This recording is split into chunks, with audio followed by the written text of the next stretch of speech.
तो हेलो बच्चों, कैसे हो आप सभी। स्वागत है आप सभी का हमारे यूट्यूब चैनल नंबर 1 एजुकेशन में। तो आज हम पढ़ने वाले हैं +2 फिजिक्स की unit 1 electric field, electric charge and field. तो बच्चों देखें, आज हम पढ़ने वाले हैं जो इलेक्ट्रिक चार्ज क्या होता है बच्चों, ठीक है, उसकी क्या क्या प्रॉपर्टीज़ हैं और जो हैं उससे मतलब उसके कोई लॉ है वो पढ़ने वाले हैं उससे रिलेटेड, और इलेक्ट्रिक फील्ड क्या होता है। तो सबसे पहले चलिए स्टार्ट करते हैं इलेक्ट्रिक फील्ड पढ़ना कि इलेक्ट्रिक फील्ड, इलेक्ट्रिक चार्ज क्या होता है बच्चों। देखो सबसे पहले हमें जानने की जरूरत है कि इलेक्ट्रिक फील्ड जो है वो होता क्या है। तो देखो, electric charge it is a something possessed by any material object that makes it possible to exert electrical force. कुछ ऐसी चीज जो किसी ऑब्जेक्ट या मटेरियल के द्वारा एक्वायर की जाए जिसके कारण वो इलेक्ट्रिक फोर्स, जो इलेक्ट्रिकल आपका फोर्स है, उसको एक्सर्ट कर सके। क्या कर सके? उसको एक्सर्ट कर सके, किसी चीज पे इलेक्ट्रिकल फोर्स को लगा सके। ठीक है, अभी ये होता है हमारे पास चार्ज। चार्ज क्या होता है? कुछ ऐसी चीज, कुछ ऐसे प्रॉपर्टी जिसके कारण कोई भी ऑब्जेक्ट क्या कर सके? इलेक्ट्रिकल फोर्स लगा सके बच्चों। ठीक है, तो जो टाइप्स ऑफ चार्ज हैं, दो टाइप के चार्ज होते हैं, आप सभी को पता है कि पॉजिटिव और नेगेटिव चार्ज होते हैं। इसकी प्रॉपर्टीज क्या होती है बच्चों? Charge three basic properties of charge. Charge का मतलब चार्ज इज कंजर्व्ड। कंजर्व्ड मतलब चार्ज को न तो हम बढ़ा सकते हैं, ठीक है, न ही हम खत्म कर सकते हैं। चार्ज हमेशा कंजर्व्ड रहता है, जितना है उतना ही, बस वो चेंज हो जाता है दूसरी फॉर्म में। फिर दूसरी प्रॉपर्टी क्या है? Charge is quantized. Charge is quantized मतलब, चार्ज इज क्वांटाइज्ड मतलब क्या बोले तो ये ऐसा लगा लीजिए कि एक स्पेसिफिक नंबर, यानी कि अगर चार्ज है, ये चार्ज मान लीजिए 1 कूलाम्ब है, 1 कूलाम्ब है, तो चार्ज जो है वो हो नेचुरल नंबर में, यानी कि इंटीग्रल मल्टीपल हो सकता है किसी का भी। ये नहीं कि आधा चार्ज, आधा कूलाम्ब चार्ज, ऐसा नहीं हो सकता। चार्ज आपको हमेशा मिलेगा 2 कूलाम्ब, 5 कूलाम्ब, क्योंकि जो चार्ज होता है वो इलेक्ट्रॉन पे होता है। ठीक है, और इलेक्ट्रॉन कभी भी आधा नहीं हो सकता। ठीक है, तो आपको पता होगा कि भाई इलेक्ट्रॉन जो हो कभी आधा, आपने सुना है कभी आधा इलेक्ट्रॉन हमने यहाँ से ट्रांसफर कर दिया? नहीं, ऐसा नहीं होता। इलेक्ट्रॉन होते हैं वहाँ 1 इलेक्ट्रॉन, 5 इलेक्ट्रॉन, 10 इलेक्ट्रॉन, या 10 की पावर समथिंग, ऐसे कुछ इलेक्ट्रॉन्स होते हैं। ठीक है, फिर क्या है? Charge is additive in nature. क्या है? Charge is in additive in nature, यानी कि जो चार्ज है वो एडिटिव है। यानी कि मान लीजिए हमने यहाँ पे एक पॉइंट है या फिर कुछ भी एक ऑब्जेक्ट है जिसको हमने 5 कूलाम्ब का चार्ज प्रोवाइड किया। क्या किया? 5 कूलाम्ब का चार्ज प्रोवाइड किया, और इसी ऑब्जेक्ट के ऊपर हम फिर से 2 कूलाम्ब का चार्ज और प्रोवाइड कर रहे हैं, तो जो टोटल चार्ज है बच्चों वो कितना हो जाएगा? 7 कूलाम्ब हो जाएगा। क्या हो जाएगा? 7 कूलाम्ब। ठीक है, ये इसकी एडिटिव प्रॉपर्टीज है बच्चों। फिर देखो, SI unit of charge is coulomb. क्या है? SI unit of charge is coulomb है। जो चार्ज की SI यूनिट है वो क्या है? कूलाम्ब है बच्चों। क्या है? कूलाम्ब। ठीक है, SI यूनिट ऑफ चार्ज क्या है भाई? कूलाम्ब है। ठीक है, ये देखो, ये इसकी स्पेलिंग मैं लिख दे रहा हूं यहाँ पे, charge of SI unit of charge, और इसको हम C से रिप्रेजेंट करते हैं, कैपिटल C से बात ध्यान रखनी है। और इसकी जो CGS यूनिट है वो क्या होती है? State Coulomb. क्या होती है बच्चों? State Coulomb. ठीक है, फिर अगला देखो, charge can be transferred from one body to another. अभी देखो हमने चार्ज पढ़ लिया, उसकी प्रॉपर्टीज पढ़ ली। अगर हमने पढ़ा कि भाई चार्ज है, एक बॉडी है, उसके ऊपर 5 कूलाम्ब चार्ज ट्रांसफर कर दिया, कैसे किया वो हम पढ़ने वाले हैं। चार्ज को 2 प्रकार से ट्रांसफर कर सकते हैं, एक तो कंडक्शन और एक इंडक्शन। कंडक्शन मेथड जो हमारे सभी घरों में होता है, जैसे वायर्स हैं, कोई भी मेटल हो, कंडक्टर होता है। इंडक्शन आपने पढ़ा होगा, जो आपका इलेक्ट्रोमैग्नेटिक इंडक्शन है। सोलेनॉइड्स होती हैं, कॉइल्स होती हैं इलेक्ट्रॉन के, जो आपकी वायर्स की, जो कि इलेक्ट्रिक चार्ज आपके ट्रांसफर करती है, जिसका एग्जांपल, सबसे बेसिक एग्जांपल ट्रांसफॉर्मर है इंडक्शन का। क्या है? ट्रांसफॉर्मर इंड्यूस्ड करंट का एग्जांपल होता है वो। ठीक है, फिर आगे देखिए, आगे हम पढ़ते हैं टू सिमिलर चार्जेस। अगली और properties, two similar charges always repel each other. यानी कि कहने का मतलब क्या है कि जो 2 इक्वल चार्जेस हैं, क्या है? 2 इक्वल चार्जेस हैं, वो हमेशा एक दूसरे को क्या करेंगे? रिपेल करेंगे। जैसे कि हमारे पास पॉजिटिव चार्ज इधर है 5 कूलाम्ब, प्लस पॉजिटिव 5 इधर कूलाम्ब है, और इधर भी प्लस 5 कूलाम्ब का चार्ज है। तो ये जो चार्ज है बच्चों, एक दूसरे को क्या करेंगी? रिपेल करेंगी। क्या करेंगी? रिपेल करेंगी, दूर भगाएंगी। लेकिन अगर इनमें से एक चार्ज मतलब एक्सट्रीमली लार्ज हो जाए, क्या हो जाए, एक्सट्रीमली लार्ज हो जाए। तो ये जो पॉजिटिव और पॉजिटिव यानी कि इक्वल चार्जेस हैं, ये भी एक दूसरे को, ये जो बड़े वाला चार्ज है ये इसको अपनी तरफ क्या कर लेगा, अट्रैक्ट कर लेगा बच्चों, क्या कर लेगा, अपनी तरफ अट्रैक्ट कर लेगा। ये जो बड़े वाला चार्ज है, ध्यान रखना है, अगर एक चार्ज, कोई सा भी चार्ज आपका है एक्सट्रीमली लार्ज हो जाए दूसरे के कंपैरिजन में, तो जो बड़े वाला चार्ज है वो छोटे वाले चार्ज को अट्रैक्ट कर लेता है, चाहे वो सेम ही क्यों ना हो, यानी कि चाहे वो दोनों पॉजिटिव ही क्यों ना हो। ठीक है, ये था। अभी देखो क्वांटाइजेशन ऑफ चार्ज, मैंने अभी बताया क्वांटाइज चार्ज जो है क्वांटाइज्ड होता है। तो क्यों होता है चार्ज ऑफ क्वांटाइजेशन, हम पढ़ते हैं। According to quantization of charge, charge on any material object is integral multiple of basic unit of charge. कहने का मतलब क्या है कि अगर जो आपका चार्ज है उसका क्वांटाइजेशन पढ़ें तो क्या कहता है कि कोई किसी भी मटेरियल के ऊपर आपका चार्ज है वो हमेशा इंटीग्रल मल्टीपल रहेगा किसका, basic unit of charge. Basic unit of charge का क्या मतलब, यहाँ पे बेसिक यूनिट ऑफ चार्ज है आपके पास, बेसिक यूनिट ऑफ चार्ज क्या है, देखिए बेसिक यूनिट ऑफ चार्ज यहाँ पे ई है, ठीक है, और इसका इंटीग्रल मल्टीपल, इंटीग्रल मतलब मल्टीपल यानी कि एन, और एन इंटीग्रल है मतलब इंटीग्रल है, इंटीग्रल कोई भी पॉजिटिव या नेगेटिव हो सकता है, ठीक है, और चार्ज को किससे रिप्रेजेंट करते हैं, क्यू से। तो यानी कि क्वांटाइजेशन ऑफ चार्ज क्या हो जाएगा, Q is equal to positive negative n e, where n is an integral number. क्या है बच्चों, इंटीग्रल नंबर है आपका, क्या है, इंटीग्रल नंबर है। ई आपका बेसिक यूनिट ऑफ चार्ज है, या फिर बोल सकते हो चार्ज ऑन ए इलेक्ट्रॉन। बच्चों क्या बोल सकते हो, charge on A electron, basic unit of charge. ठीक है, ये था। आगे हम पढ़ने वाले हैं, देखो आगे है आपके पास Q is equal to positive negative n e, where Q is the charge acquired about the body, यानी कि जो Q है जिस उस बॉडी पर कितना चार्ज उसको रिप्रेजेंट करती है। एन आपका कोई भी इंटीग्रल नंबर है, इंटीग्रल होल नंबर है, और ई आपका बेसिक यूनिट ऑफ चार्ज है जिसकी पावर क्या होती है 1.6 multiply 10 raise to power -19 coulomb. क्या होती है, -19 कूलाम बच्चों। ठीक है, यानी कि यह क्या है बच्चों, एक इलेक्ट्रॉन पर इतना चार्ज होता है भाई, क्या होता है, एक इलेक्ट्रॉन पर इतना चार्ज होता है। ठीक है, आगे देखो, आगे पढ़ते हैं, चलो आगे पढ़ते हैं। Cause of quantization, cause of quantization मैंने पढ़ा कि भाई जो क्वांटाइजेशन है वो कहता है कि भाई जो चार्ज आपका है वो किसी भी मटेरियल के ऊपर वो इंटीग्रल मल्टीपल ही होता है चार्ज का। क्यों होता है, क्यों, क्योंकि जो सिर्फ और सिर्फ इंटीग्रल नंबर ही चार्ज का, इलेक्ट्रॉन का ट्रांसफर हो सकते हैं। क्या हो सकते हैं, इलेक्ट्रॉन नंबर के इंटीग्रल नंबर ही ट्रांसफर हो। थोड़ी देर पहले की बात हमने पढ़ा था कि जो चार्ज क्वांटाइज्ड होता है, क्यों होता है, क्योंकि जो इलेक्ट्रॉन्स हैं वो इंटीग्रल नंबर में ही सप्लाई मतलब ट्रांसफर हो सकते हैं। ये नहीं कि हमने आधा इलेक्ट्रॉन क्या किया, आधा इलेक्ट्रॉन हमने ट्रांसफर कर दिया, नहीं, ऐसा नहीं कर सकते हम, न ही 1/4 कर सकते, यानी कि डेसिमल या फ्रैक्शन में हम इसको नहीं कर सकते। हमें हमेशा क्या करना पड़ेगा, या तो 1 या 2 या -3 ऐसे इलेक्ट्रॉन्स को ट्रांसफर करना पड़ेगा, इंटीग्रल होना चाहिए। ठीक है, ये आपकी कंडीशन थी। आगे देखिए, आगे आता है आपका इसका लॉ आता है, हम पढ़ने वाले हैं इसको, कूलाम लॉ। कूलाम लॉ बच्चों क्या होता है कि फोर्स, इलेक्ट्रिक चार्ज का इंपॉर्टेंट लॉ है जिसके अंदर हम क्या पढ़ते हैं, फोर्स ऑफ इंटरेक्शन पढ़ते हैं।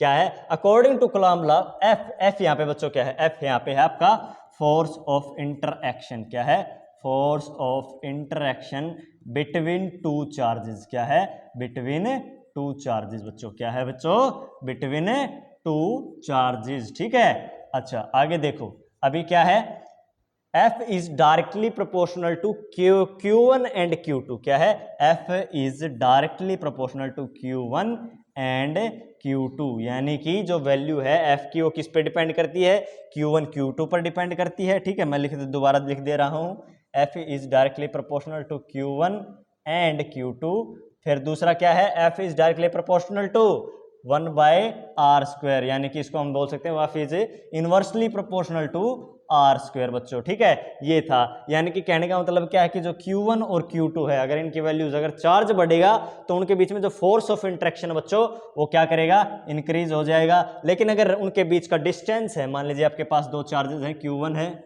ठीक है, और यहाँ पे एक चार्ज ऑफ Q2 है, इन दोनों के बीच का जो फोर्स ऑफ इंटरेक्शन है वो कब बढ़ेगा, या जब इन दोनों की वैल्यू बढ़ जाती है तो बढ़ जाएगा।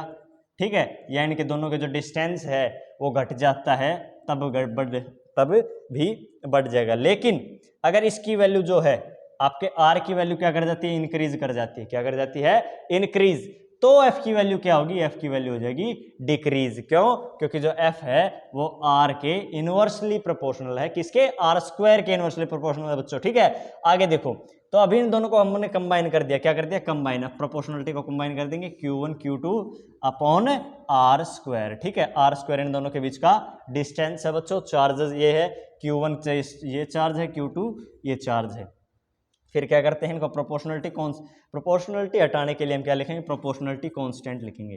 क्या लिखेंगे, proportionality constant K Q1 upon R square. काफ़ी इंपॉर्टेंट फॉर्मूला होने वाला है आप लोगों के लिए, न्यूमेरिकल्स में बहुत ज़्यादा ही आपका काम आने वाला फॉर्मूला है। अगर आप चाहते हैं, आज एक इसको स्पेशली ध्यान रखना है पड़ेगा आपको कि ये जो फॉर्मूला है आप भूल ना जाएं, ताकि एग्जाम्स में, आने वाले एग्जाम्स में जब आपके एग्जाम हो तब आप इसका न्यूमेरिकल्स जो है वो चुटकियों में हल कर सकें। अगर आपको फॉर्मूला याद है तो आराम से कर देंगे, F is Q1 Q2 upon R square. और आगे के जो भी हमारे इलेक्ट्रिक चार्ज और इलेक्ट्रिक फील्ड के जितने भी कंसेप्ट हैं वो भी इसी फॉर्मूले पे बेस होने वाले हैं। तो ये फॉर्मूला आप ध्यान रख लेना, अच्छे से याद कर लेना, राइट डाउन कर लीजिए इसको। ठीक है, फिर अगला देखिए आगे क्या है। अब हमारे पास, हमने यहाँ पे लगा K प्रोपोर्शनलिटी कांस्टेंट, इसकी वैल्यू क्या है बच्चों, इसकी वैल्यू है K is equal to 1/4 pi epsilon naught. क्या है, 1/4 पाई एप्सिलॉन नॉट। और इस पूरे की वैल्यू क्या है,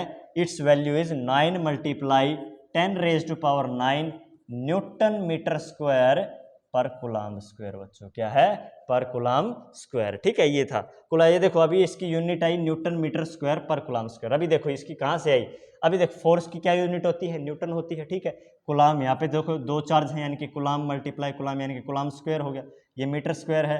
ठीक है, डिवाइड में इधर आके मल्टीप्लाई न्यूटन, ये इधर आके मीटर स्क्वायर मल्टीप्लाई में, ये कूलम स्क्वायर इधर मल्टीप्लाई में था, इधर आके डिवाइड में। तो इसकी यूनिट क्या बन जाएगी, Newton metre square per coulomb square. ठीक है, इसकी वैल्यू देखो बेटा, वाटर और जो आपका एयर होता है उसके अंदर K की वैल्यू लगभग 1 होती है, अप्रोक्सीमेटली क्या होती है, अप्रोक्सीमेटली 1 होती है इन वाटर एंड एयर। क्या है, इन वैक्यूम एंड एयर बच्चों। क्या है, in vacuum and air, in vacuum and air. Air और वैक्यूम में इसकी वैल्यू कितनी होती है, 1 होती है। ठीक है, और वाटर के अंदर इसकी वैल्यू क्या होती है, 81। कितनी होती है, 81। ठीक है, अभी देखो इसके अंदर भी एक चीज है, एप्सिलॉन नॉट। क्या है, एप्सिलॉन नॉट। एप्सिलॉन नॉट क्या होता है बच्चों, epsilon naught is the absolute permittivity of free space. क्या है, epsilon naught is the absolute permittivity of free space, जिसकी वैल्यू क्या है आपके पास, एप्सिलॉन नॉट की वैल्यू है is equal to 8.85 multiply 10 raise to power -12। क्या है, -12। ध्यान रखना, ये जो दो वैल्यू है आपके पास, K की वैल्यू और आपके पास E की वैल्यू, क्या है, E की वैल्यू, दोनों याद रखने की काफ़ी, एप्सिलॉन नॉट की जो वैल्यू है आपकी, ये दोनों काफ़ी याद रखने वाली चीज़ हैं। अगर आप याद रखोगे तो बहुत फायदेमंद होने वाला है आपके लिए। ठीक है, अभी इसको देखो, हम K को क्या बोलते हैं, हमने यहाँ पे बोला कांस्टेंट। कैसा constant, dielectric constant. Dielectric क्या होता है, डाई इलेक्ट्रिक एक ऐसी चीज होती है कि ऐसा मतलब कुछ सब्सटेंस बोल सकते हैं जो कि होता तो इंसुलेटर है, लेकिन जब हम उसके ऊपर एक्सटर्नली इलेक्ट्रिक फील्ड प्रोवाइड करते हैं तब वो कंडक्टर बन जाता है बेटे। क्या बन जाता है, कंडक्टर। तो इसे जो K है, ये डाई इलेक्ट्रिक कांस्टेंट है। ये क्या है, it is the force of interaction between two charges in vacuum to any space medium. क्या है बच्चों, ये दो चार्जेस का रेशियो है, किस किस में, एक तो वैक्यूम में और एक मीडियम में, किसी भी मीडियम में। यानी कि आप क्या लिख सकते हो, K इज इक्वल टू लिख सकते हो आप F naught upon Fm। F naught is force of interaction in vacuum, where Fm is equal to force of attraction in medium, any medium बोल सकते हो आप। ठीक है, फिर आता है इट इज, फिर आगे क्या है भाई, इसकी दूसरी डेफिनेशन क्या है, इसको हम ऐसे भी बोल सकते हैं कि रेशियो है एब्सोल्यूट इलेक्ट्रिकल परमिटिविटी का, किसमें, फ्री स्पेस से किसी मीडियम में। यानी कि इसको बोल सकते हैं किसी भी मीडियम से फ्री स्पेस में जब आपका हो जाता है जो एप्सिलॉन की वैल्यू है वो चेंज होती है, उसी के रेशियो को भी हम K बोल सकते हैं बच्चों। ठीक है, तो ये था आपका डाइलेक्ट्रिक कांस्टेंट की वैल्यू। नेक्स्ट पढ़ते हैं वेक्टर फॉर्म बच्चों। क्या है, वेक्टर फॉर्म। वेक्टर फॉर्म देखो इसके अंदर हमने पढ़ा था, अभी देखो इधर आपके पास एक Q1 चार्ज है, ठीक है, और एक Q2 चार्ज।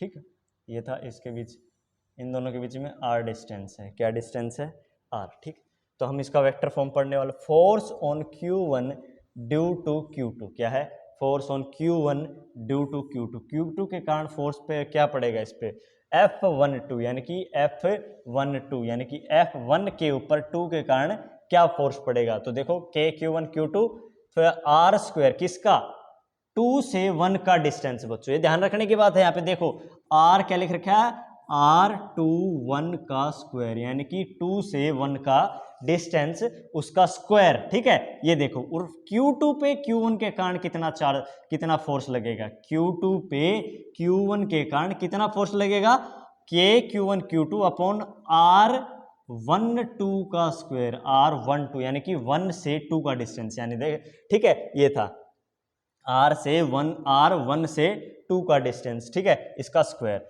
अगर देखो ये पता है हमें, ये देखो वेक्टर फॉर्म है, इसको हम मान लीजिए ये इसका R21 यानी कि R21 की डायरेक्शन किस साइड होती है, R21 ये हो गया, ठीक है। और ये है R12 क्या है 1 से 2 इस साइड और 2 से 1 ये इस साइड, ठीक है। तो वेक्टर साइड अगर वेक्टर में लिखें इसको तो कैसे लिख सकते हैं, वेक्टर में इसको ऐसे लिख सकते हैं कि अपोजिट डायरेक्शन है लेकिन मैग्नीट्यूड इक्वल है। अपोजिट डायरेक्शन को वेक्टर के अंदर कैसे रिप्रेजेंट करते हैं, नेगेटिव साइन से। कैसे, नेगेटिव साइन से। अगर इसकी वैल्यू यहाँ पे पुट करेंगे हम R1 और R12 की और R21 की, तो अगर R12 की देखें तो उसकी जगह -R21 पुट कर सकते हैं, -R21 पुट करेंगे तो ये क्या आ जाएगा, F12 is equal to F minus F21। ये क्या था आपका न्यूटन्स, मतलब जो आपका वेक्टर कूलम्ब लॉ था, ठीक है। वेक्टर कूलम्ब लॉ कुछ ज़्यादा खास नहीं है, इसके अंदर यही है कि जो आपका डिस्टेंस है उनके डायरेक्शन अपोजिट है, फोर्स से जो आपका चार्जेस हैं उनके ऊपर एक पर पहले इसके ऊपर निकालेंगे इसके कारण, फिर इसके ऊपर निकालेंगे इसके कारण, तो जो चार्ज आपका डिस्टेंस है उसकी डायरेक्शन अगर आप देखते हैं तो जो है वो अपोजिट हो जाती है, तो वेक्टर फील्ड के अंदर क्या करते हैं हम, जब कोई भी डायरेक्शन अपोजिट होती है तो उसका जो चार्ज है वो नेगेटिव हो जाता है, डायरेक्शन को रिप्रेजेंट करने के लिए हम नेगेटिव चार्ज लगा देते हैं। बस इतना ही बात ध्यान रखनी है, बाकी सब कुछ सेम है पिछली तो इस जो हमने निकाला है अभी कूलम्ब लॉ इसकी तरह ही, ठीक है। आगे आता है आपका 1 कूलम्ब। क्या है 1 कूलम्ब क्या बच्चों, देखिए 1 coulomb it is that much force that much charge which exert a force of 10 raised to power -9 sorry minus नहीं +9 10 raised to power 9 Newton between two particles placed at a distance of 1 meter in air or vacuum। क्या है कि ये इतना charge है, क्या है इतना चार्ज है कि एक फोर्स एक्सर्ट करता है 9 × 10 raised to power 9 न्यूटन का, किस पे, दो पार्टिकल्स पे जो कि 1 मीटर की दूरी से सेपरेटेड है। इसका देखो मैं फिर से आपको अच्छे से बता देता हूं, मान लीजिए दो पार्टिकल हैं A और B, ठीक है, A और B, ठीक है, इनके बीच का डिस्टेंस 1 मीटर है, अगर क्या है 1 मीटर, और दोनों एक दूसरे के ऊपर क्या है, दोनों एक दूसरे के ऊपर 9 × 10 raised to power 9 न्यूटन का फोर्स लगाते हैं, तो जो चार्ज है आपका इन पे वो 1 कूलम्ब कहलाएगा। क्या कहलाएगा, 1 कूलम्ब चार्ज क्या है, 1 कूलम्ब वो चार्ज है जो कि फोर्स एक्सर्ट करता है कितने का, 9 × 10 raised to power 9 न्यूटन का, किसके बीच में, दो पार्टिकल्स के बीच में जो कि 1 मीटर डिस्टेंस से सेपरेटेड है और एयर या वैक्यूम में है, ठीक है बच्चों। ये था, यहाँ पे आती है आपकी लिमिटेशंस बच्चों। क्या है, limitation of coulomb law. Limitation of coulomb law क्या है, ठीक है, it does not hold in nuclear range, यानी कि जो न्यूक्लियस तक है, क्या है ये न्यूक्लियस, यानी कि न्यूक्लियस आपका जो एटम होता है उसके अंदर एक तो होता है न्यूक्लियस होता है, ठीक है, उसके बाहर से इलेक्ट्रॉन होते हैं, तो ये जो रेंज है न्यूक्लियस की, यानी कि 10 की पावर -15 मीटर, यानी कि 10 की पावर -15 मीटर तक से कम में ये अप्लाई नहीं होता, उससे नीचे ये नहीं जा सकता, उसकी यही इसकी लिमिटेशन है कि इससे नीचे काम करना ये अप्लाई नहीं होता लॉ, ठीक है। फिर अगला देखते हैं, अगला है चार्ज डिस्ट्रीब्यूशन। क्या है, चार्ज डिस्ट्रीब्यूशन है, इलेक्ट्रिक चार्ज का फाइनल टॉपिक है आपका चार्ज डिस्ट्रीब्यूशन। सिंपल है, कुछ ज़्यादा खास नहीं है। इलेक्ट्रिक चार्ज डिस्ट्रीब्यूशन क्या होता है बच्चों, देखो इलेक्ट्रिक चार्ज डिस्ट्रीब्यूशन, अगर कोई भी चार्ज है वो यूनिफॉर्मली डिस्ट्रीब्यूटेड है किसी भी लाइन के, या कोई अगर वो आपका चार्ज जो है वो चाहे स्ट्रेट लाइन पे हो चाहे न इस पे कर्व्ड लाइन पे हो, कोई दिक्कत नहीं है। अगर वो यूनिफॉर्मली सेपरेटेड है किसी भी लाइन पे, तो जो चार्ज हो जाएगा वो जो डिस्ट्रीब्यूशन हो जाएगा उसको क्या बोलेंगे, लीनियर चार्ज डिस्ट्रीब्यूशन। क्या बोलेंगे बच्चों, लीनियर चार्ज डिस्ट्रीब्यूशन, चाहे लाइन स्ट्रेट हो या कर्व्ड हो, कोई दिक्कत नहीं है। फिर उसका देखो linear charge density, linear charge density उसकी एक चीज़ आती है। लीनियर चार्ज डेंसिटी क्या होती है? Charge per unit length. मान लीजिए हमारे पास ये क्या है, 5 मीटर की एक लेंथ है। क्या है? 5 मीटर की लेंथ है जिसके ऊपर 10 कूलाम्ब है। क्या है? 10 कूलाम्ब हमने चार्ज सेपरेट किया है। तो इसकी चार्ज डेंसिटी क्या हो जाएगी? इसकी चार्ज डेंसिटी क्या हो जाएगी? लैम्डा से रिप्रेजेंट करते हैं चार्ज अपॉन में लेंथ। चार्ज कितना है? 10 कूलाम्ब है, ठीक है। लेंथ कितनी है? 5। इसकी यूनिफॉर्म, इसकी लीनियर चार्ज डेंसिटी क्या आ जाएगी? 2 कूलाम्ब पर मीटर। क्या आ जाएगी भाई? 2 कूलाम्ब पर मीटर इसकी लीनियर चार्ज डेंसिटी आ जाएगी, ठीक है। सिमिलरली सेम टू सेम है सरफेस चार्ज डिस्ट्रीब्यूशन। इसके अंदर क्या होता है? कोई भी सरफेस है, 2D सरफेस, क्या है भाई? कोई भी 2D सरफेस है, जैसे कि आपके पास ये सरफेस है, इसके ऊपर आपका चार्ज डिस्ट्रीब्यूटेड है ऐसे यूनिफॉर्मली। क्या है? यूनिफॉर्मली ऐसे चार्ज डिस्ट्रीब्यूटेड है, ऐसे यूनिफॉर्मली चार्ज डिस्ट्रीब्यूटेड है, ठीक है। ये था यूनिफॉर्मली चाहिए, इसको क्या बोल देंगे हम? Uniformly charge distribution. क्या बोल देंगे बच्चों? Uniformly charge distribution. Same to same अगर इसका ये चार्ज पर यूनिट डेंसिटी निकालनी हो तो मान लीजिए इसका ये 2/2 का एक स्क्वायर है। क्या है? 2/2 का एक स्क्वायर, 2 मीटर बाय 2 मीटर का, ठीक है। हमने इसके ऊपर 50 कूलाम का, मतलब 50 या फिर 50 कूलाम का चार्ज सेपरेट किया है। क्या किया है? 50 कूलाम का चार्ज सेपरेट किया है। तो इसका surface area, surface charge density क्या आ जाएगी? जो कि सिग्मा से डिनोट करते हैं, सिग्मा आ जाएगी आपकी 50 डिवाइडेड बाय एरिया। एरिया कितना? जो 2 2 जा 4, 4 से कैंसिल करेंगे, इसको आ जाएगा 12.5 से कूलाम पर मीटर स्क्वायर। क्या आ जाएगा? 12.5 coulomb per metre square. Same to same, बस इसके अंदर क्या है? यूनिफॉर्मली डिस्ट्रीब्यूटेड ओवर वॉल्यूम और बल्क ऑफ बॉडी, यानी कि कोई भी बॉडी है उसके अंदर, पूरी के अंदर अगर आपका चार्ज डिस्ट्रीब्यूटेड है तो उसके जब उसको हम बोलेंगे वॉल्यूम चार्ज डिस्ट्रीब्यूशन। इसकी भी वॉल्यूम चार्ज डेंसिटी क्या आ जाएगी? Charge per unit volume. जैसे इसके अंदर एरिया के हिसाब से सेपरेट थी, ठीक है, उसके अंदर वॉल्यूम के हिसाब से सेपरेट हो जाएगी। मान लीजिए आपके पास कोई भी सिलेंडर है ऐसे,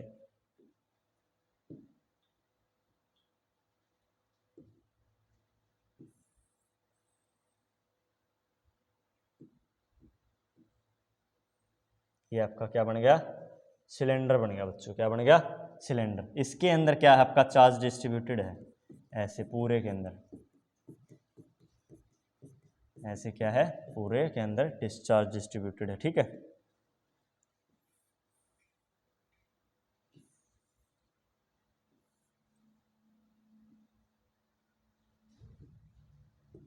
ठीक है, चार्ज डिस्ट्रीब्यूटेड है ऐसे, ठीक है। तो देखो ध्यान रखना है, ऐसे चार्ज डिस्ट्रीब्यूटेड हो जाएगा इसके अंदर, पूरे के अंदर। मान लीजिए ऐसे चार्ज डिस्ट्रीब्यूटेड है, कोई नहीं, ऐसे हम इसके अंदर मार्कर से लिख लेंगे ऐसे, पूरे के अंदर ऐसे अगर चार्ज डिस्ट्रीब्यूटेड है पूरे, ये देखो अगर आपके पास एक सिलेंडर दिखाई दे रहा है इसके अंदर, ठीक है, तो इसके अंदर अगर आपका चार्ज डिस्ट्रीब्यूटेड है, क्या है? चार्ज डिस्ट्रीब्यूट है। इसको मैं अगर कलर, इसका कलर करता हूं, ये देखिए ये आपका चार्ज डिस्ट्रीब्यूटेड हो गया। इसको मैं दूसरे कलर का कर देता हूं ताकि आपको,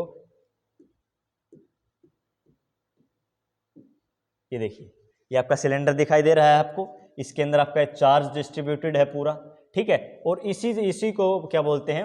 वॉल्यूम चार्ज डिस्ट्रीब्यूशन, ठीक है। और इसके अंदर अगर हम इसका मान लीजिए आपकी इसकी वॉल्यूम आपको दे रखी है भाई 10 मीटर क्यूबिक है। क्या है? 10 मीटर क्यूबिक, ठीक है। और इसके अंदर आपने 100 कूलाम चार्ज क्या किया? सेपरेट किया। तो इसकी डेंसिटी जो कि हम रॉ से निकालते हैं, क्या निकालते हैं? रॉ से, वो क्या आ जाएगी? 100 डिवाइडेड बाई 10, यानी कि 10 कूलाम्ब पर मीटर क्यूबिक। ये आपकी क्या आ जाएगी? Sir volume charge density. तो आशा करते हैं बच्चों आज का टॉपिक आपको समझ में आया होगा, ठीक है। तो मिलते हैं एक नई वीडियो के साथ, एक नए टॉपिक के साथ। तब तक जुड़े रहिए और हमारे चैनल को लाइक, शेयर और सब्सक्राइब जरूर कीजिएगा ताकि आने वाली वीडियोज़ आपको तक पहुँचती रहें। Thank you.